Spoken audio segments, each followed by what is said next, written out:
माजी मुख्यमंत्री उद्धव ठाकरेंच्या मराठवाडा दौऱ्याचा आजचा दुसरा दिवस। 2 दिवसांपासून उद्धव ठाकरे अनेक शेतकऱ्यांशी संवाद साधतायत। यावेळी नुकसानग्रस्त शेतकऱ्यांनी उद्धव ठाकरेंसोबत आपली कैफियत मांडली आहे। यावेळी कर्जमाफीवरून उद्धव ठाकरेंनी मुख्यमंत्री फडणवीस आणि उपमुख्यमंत्री अजित पवार यांच्यावर निशाणा साधला।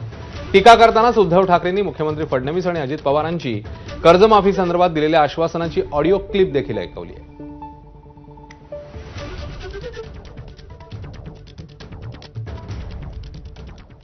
तर मराठवाडा दौऱ्यावर सत्ताधाऱ्यांकडून करण्यात येणाऱ्या टीकेला उद्धव ठाकरेंनी प्रत्युत्तर दिलं। सोबतच आश्वासनांवरून ठाकरेंनी फडणवीसांना आव्हानही दिले आहे।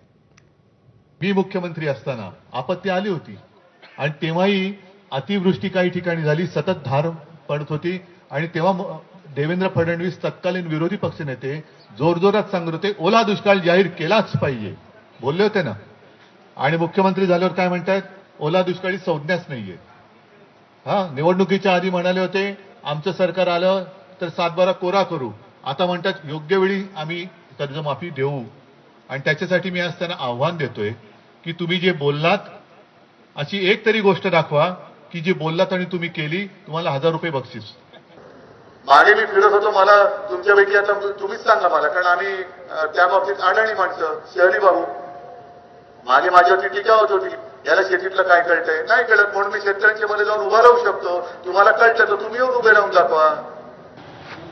उद्धव ठाकरे हे बाहेर पडले याचा मला आनंद आहे, कारण ते मुख्यमंत्री असताना जेव्हा शेतकऱ्यांवर संकट आलं होतं त्यावेळेस ते कार्पेटवरनं खाली उतरले नव्हते।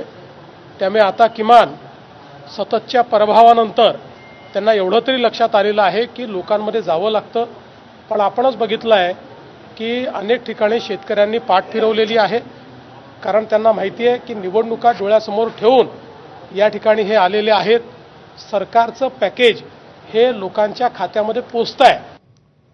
मवियातल्या नव्या व्हिडिओवरून रणकंद